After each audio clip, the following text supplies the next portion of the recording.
Radioscoop.com. Depuis la Corée du Sud, Corneille Nangaa persiste et signe les élections en décembre avec la machine à voter. Jean-Pierre Bemba, le gouvernement veut imposer un état de non-droit en RDC. À 3 mois des élections, la RDC de nouveau dans l'incertitude. Bonjour. Le président de la Sony, Corneille Nangaa, a déclaré à la presse sud-coréenne que très peu des Congolais s'opposaient aux machines à voter, fabriquées en Corée. Corneille Nangaa, le président de la commission électorale indépendante de la République démocratique du Congo, a déclaré mardi à Séoul que très peu des Congolais s'opposent à l'idée d'utiliser les machines à voter de fabrication sud-coréenne. Le Congo n'annulera pas l'accord avec le fournisseur coréen malgré les pressions de la communauté internationale et des manifestants congolais, a-t-il ajouté. Bien sûr, il y a des gens qui sont contre l'idée dans notre pays, a déclaré Nangaa, actuellement en Corée pour une visite. Lors d'une conférence de presse mardi au Grand Hyatt Séoul, il s'est exprimé en français tout au long de l'événement et un interprète franco-coréen l'a aidé. Mais je peux dire qu'il ne représente qu'une très faible proportion de notre population. De tels groupes ne comprennent que 10, 15 personnes chacun et ont exprimé des idées sans fondement, sans preuves solides. La société coréenne controversée, Miru System, fournit quelques 105 000 machines au Congo dans le cadre d'un contrat de 150 millions de dollars. Les critiques de l'accord, y compris les États-Unis, les activistes congolais et Human Rights Watch, disent que les machines risquent fortement de compromettre la fiabilité du vote à venir, des millions de personnes étant analphabètes et n'ayant pas accès à l'électricité. Les affirmations de Nangaa faites mardi, que seuls quelques Congolais sont contre la décision d'utiliser les machines à voter, sont radicalement différentes des résultats d'une enquête récente publiée par Congo Research Group, une ONG basée à New York spécialisée dans les projets de recherche sur les conflits au Congo. Selon le sondage d'opinion, qui consistait en juillet en 1100 entretiens téléphoniques, avec des citoyens congolais vivant dans 26 provinces du pays, 62% des participants ont déclaré ne pas croire que la Commission électorale nationale indépendante du Congo, dirigée par Nangaa, peut organiser des élections libres et justes. Parallèlement, 45% des personnes interrogées ont déclaré que, si le candidat du président Kabila était élu, elles n'accepteraient pas les résultats. En réponse à cette question, Nangaa a déclaré que les activistes congolais basés à l'étranger, qui se sont opposés aux machines, représentent un petit nombre de la population congolaise, et qu'ils n'ont pas le droit de vote. La plupart des pays, qui ont formulé des remarques négatives contre le Congo en utilisant les machines, sont des pays, qui ont tenté d'exporter leurs propres appareils électroniques, pour les élections congolaises mais ont échoué, a-t-il ajouté. Pour les non-congolais, qui ne seront pas affectés par la politique, et les élections congolaises, parler du Congo, et de sa politique, je pense qu'il s'agit d'une forme d'ingérence étrangère. Nous aimerions organiser les prochaines élections aussi indépendamment, et pacifiquement que possible. Pendant ce temps, la société coréenne, ainsi que la Commission électorale nationale du Corée, ont été liés à un certain nombre d'allégations de corruption grave dans leur pays et à l'étranger. L'accord conclu entre Miru et la Sony au Congo a été en partie organisé par Aweb, une ONG coréenne presque entièrement financée par le NEC de Corée, qui relie des entreprises technologiques coréennes à des organismes électoraux étrangers dans le monde entier. Kim Yong-hae, à la tête de Aweb et du NEC de Corée, est actuellement sous le coup d'une enquête menée par des procureurs sur des allégations de détournement de fonds et de corruption. Les machines de Miru ont également provoqué des controverses dans d'autres démocraties en développement, notamment en Irak et en Argentine.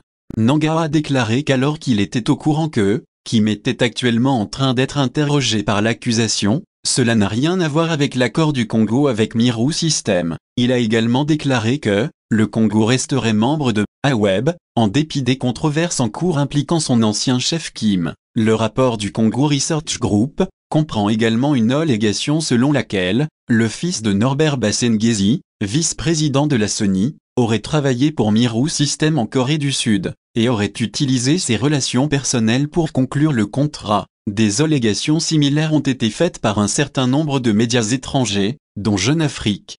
Alors qu'au pays, le camp anti-machine à voter ne faiblit pas, le président de la centrale électorale confirme l'usage de cette imprimante lors des élections du 23 décembre prochain. Corneille Nangaa l'a dit dans un entretien hier mardi 4 septembre à la presse de la Corée du Sud où il séjourne. À quelques 3 mois et demi de la tenue des scrutins directs combinés présidentiels, législatifs national et provincial. Le président de la CENI s'y trouve en mission de supervision technique de la production à grande échelle et du déploiement vers la RDC de la machine à voter, et de ses accessoires. Tout porte à croire que Corneille Nangaa a eu des assurances quant à la fiabilité de cette technologie. Bien avant Nangaa, des experts congolais ont été envoyés en Corée du Sud pour s'assurer de la qualité de cette machine. Nous avons mené depuis 2013 des études avec une compagnie privée coréenne à Séoul. Cette étude nous a menés aussi dans d'autres pays, dont le Brésil, l'Inde et la Chine. Mais c'est la technologie sud-coréenne qui nous a convaincus parce qu'elle correspond plus ou moins aux réalités de notre pays en République démocratique du Congo. Et c'est ce qui justifie ma présence ici aujourd'hui, parce que la production de ces équipements est en cours. Et j'ai ici à droite les spécimens de la technologie que nous allons utiliser, une machine à voter ou les TVS. Je voudrais ici remercier le groupe Miro System pour le travail abattu et les partenariats très fructueux. Cette technologie nous a permis de faire des économies. Cette technologie nous permet de faciliter les votes. Et cette technologie nous permet bien entendu de fiabiliser le processus électoral. Nous allons organiser l'élection au niveau de 80 000 bureaux de vote pour un maximum de 600 électeurs par bureau de vote. Ainsi, Miro System, avec les contrats que nous avons signés, va nous fournir plus ou moins 105 000 machines, du fait que chaque bureau de vote doit avoir une machine et la quantité restante étant pour des réserves. Il était nécessaire pour le numéro 1 de la CENI d'éclairer la lanterne de la presse sud-coréenne sur les avancées enregistrées par le processus électoral congolais qui se projette merveilleusement. La Cour constitutionnelle du Congo vient d'invalider définitivement votre candidature à la présidentielle. Quelle est votre réaction? Je dirais que malheureusement c'est sans surprise parce que ce soit la Cour constitutionnelle, que ce soit la Commission électorale indépendante, les deux sont inféodés et vraiment aux ordres du pouvoir à Kinshasa. Donc malheureusement tout ceci indique une suite malheureuse pour les élections qui font que le pouvoir en place s'est choisi les candidats qu'elle souhaite voir pour opposer leur propre candidat du pouvoir au niveau des élections. Est-ce qu'on peut dire aujourd'hui que vous avez épuisé toutes les voies de recours pour votre candidature ou vous comptez mener d'autres actions en justice? Non, bien sûr, il y a toujours moyen de mener d'autres actions en justice et ça sera fait d'ailleurs. Ce que nous regrettons, c'est qu'on va vers une phase d'élection qui n'est ni démocratique ni transparente et qui, avec la question de la machine à voter électronique contestée par tant la communauté internationale que nationale et les 6 millions d'électeurs fictifs font que malheureusement ces élections s'annoncent comme des élections qui veulent directement déterminer qui est le candidat qui doit gagner les élections demain. Vous parlez d'autres recours devant quelle chambre? Vous pouvez toujours aller au niveau de l'Union africaine, il y a des chambres qui tranchent ces questions également. Et puis bien sûr, la procédure au niveau de la PCPI n'est pas terminée. Le MLC annonce la création d'un comité de crise avec d'autres forces citoyennes pour élaborer un agenda d'action commune. De quelle force s'agit-il? Bien sûr, mais nous devons continuer à défendre les intérêts de la population. On ne peut pas abandonner la population face à un gouvernement qui veut imposer, je veux dire, un état de non-droit. Donc, nous nous tenons près de la population et nous allons défendre les intérêts de la population, absolument. Est-ce que les discussions en ce sens ont déjà débuté et avec qui? Mais elles sont pas simplement débutées, mais elles sont toujours en cours et n'ont pas commencé aujourd'hui.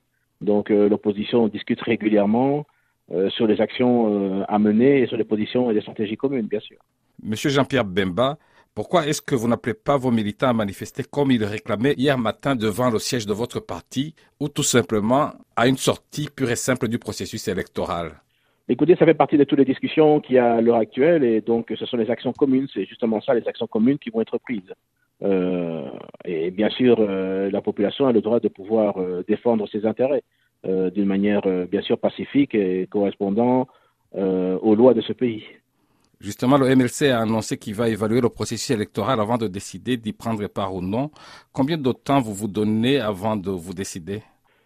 Compte tenu de la situation quand même, vous avez une commission électorale qui n'est pas indépendante du tout et qui est sourde, je veux dire, à toute l'appel et recommandations de l'opposition. À un moment donné, il est question quand même que nous prenions des décisions. Donc je ne veux pas anticiper là-dessus. ceci dépendra également des autres partenaires et des réunions qu'il y aura justement avec les autres partenaires. Est-ce que la décision qui est attendue à la CPI le 17 septembre, est-ce que cette décision peut encore changer quelque chose selon vous? Mais bien sûr, c'est justement une des erreurs que la Cour constitutionnelle a faites. Donc attendez et voyez voir. Envisagez-vous de vous rallier à un autre candidat de l'opposition dont la candidature est maintenue, Félix Tshisekedi par exemple? Écoutez, pour l'instant, en tout cas, ce processus n'est ni équitable, ni transparent et ni démocratique. Nous ne pouvons que soutenir et aller vers les élections pour autant que ce processus montre une clarté, ce qui ne montre absolument pas de clarté. Dans ces conditions, qu'est-ce qui va se passer maintenant? Je pense que, à l'heure où nous parlons, ces élections risquent vraiment d'être contestées au lendemain du vote, puisque les élections, c'est fait pour que la population puisse choisir ses dirigeants. Mais lorsque vous avez un pouvoir qui décide de qui sera voté au préalable, ça pose un sérieux problème de crédibilité des élections. Quel est l'avenir de la RDC selon vous au regard de la manière dont le processus électoral est mené jusqu'ici? Je pense que le pouvoir a peur d'abandonner, je veux dire, ses privilèges, et a peur de pouvoir aller aux urnes et a peur du verdict populaire. Voilà pourquoi tout ce qui est mené aujourd'hui est en vue de pouvoir distraire la population. Mais la population doit rester vigilante et nous allons rester très vigilants et donner à la population toutes les informations en temps voulu. Mais que peut faire la population dans ces conditions? Mais je pense que tout est fait pour mettre et amener le chaos dans le pays au lendemain des élections, parce qu'il est évident que dans l'état actuel de la situation, avec ces machines à voter qui sont contestées, mais qui ont été mis et faits à dessein, et ensuite les 6 millions d'électeurs qui ne sont même pas, qui n'ont aucune empreinte digitale, tout ceci est fait en sorte pour pouvoir amener des élections, je veux dire, tronquées. Ce que je veux dire simplement là-dessus, c'est que le pouvoir a peur. C'est pour ça que toutes ces manœuvres ont été mises en place et le contrôle de toutes les institutions de ce pays aux ordres du pouvoir font que voilà vers quelle situation on s'étend. Mais nous allons continuer à défendre les intérêts de la population. L'opposition congolaise semble avoir privilégié jusqu'ici la voie légale. Est-ce que ça va continuer ainsi? Les choses ne peuvent aller que dans les voies légales que dans lesquelles l'opposition s'insère et continuera à s'insérer dans cette voie légale jusqu'au moment où elle va revendiquer ses droits et faire en sorte qu'il y ait des élections crédibles dans ce pays, oui, bien sûr. Monsieur Jean-Pierre Bemba, merci. La coordination de la communauté congolaise du Royaume-Uni, CCUK, informe les Congolais et Congolais résidant au Royaume-Uni en général et à Londres en particulier, la mort de notre sœur, Pasteur Blandine Weber, la fille du révérend Pasteur Tito, ce dimanche 2 septembre 2018 à Londres. Au nom de toute la communauté, CCUK présente ses condoléances les plus attristées aux familles Weber et Tito. Que son âme repose en paix. Les programmes funéraires vous seront communiqués incessamment. Le deuil se tient au 26 Galsworthy Road, London, W2, 2, SB, contact 078 092 163 83 et 073 65 52 56.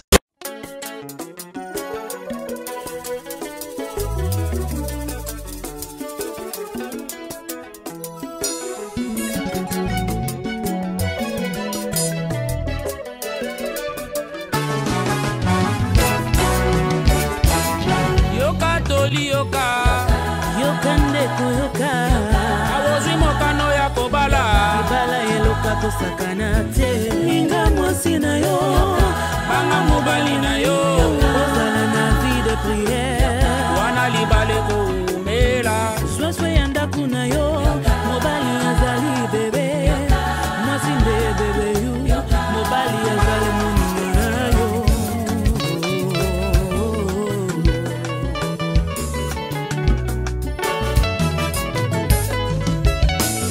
makota kandako ya libala pona kopusa mosusu mosika na la vie bayaka kobebisa tie yoka tolie ya Zambe ya groupe Soleil de Gloire Moya Kembo ebimi pona moto nyonso libale za sale d'attente tozozela kozonga na Yesu mama na ngai o libalo yo ewuti na Nzambe esheke koya te soki boza na bolingo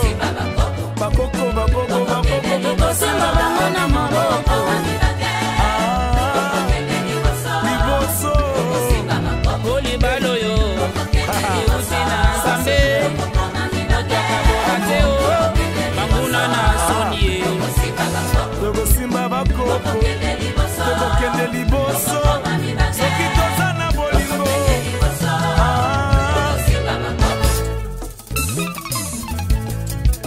oyebi te makambo ekomi awa me baboyi te me balobi il faut divorce me nayebi te sikoyo biso tokoloba nini me moteke soki tolobi wi tobuki bainstitution ya nzambe ezalaki mwasi na mobali jamai bakoki kosala divorce soki biso tokengi na tokoloba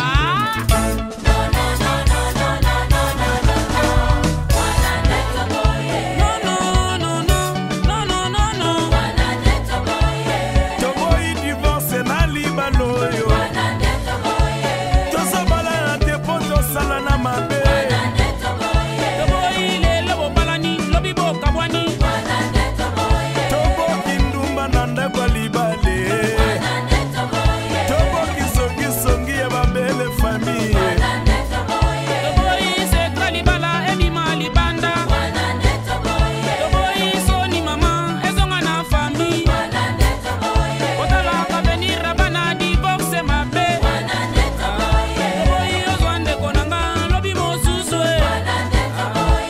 soki biso no toke kuna tokoloba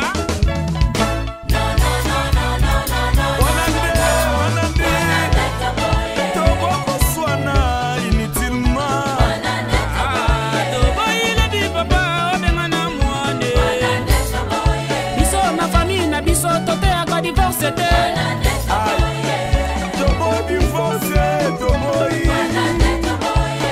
toboyi nyonso ya mabe au nom de Jésus.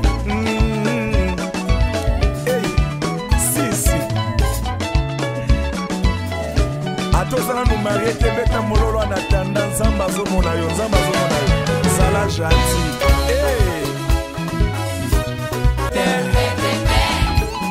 Bomba matoi na yo mpona mobali na yo, bomba matoi na yo mpona mwasi na yo na nzambe. Un point, un trait, un point, un trait, un point, un trait. Eske bamari bakobeta mololo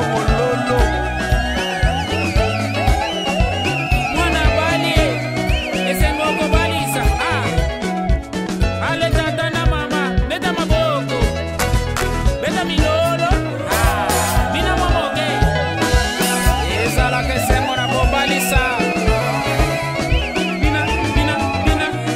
bina lolenge toyebi bina lolenge toyebi eyiwe tambo yo mugalenga twazakidila kwamanta teta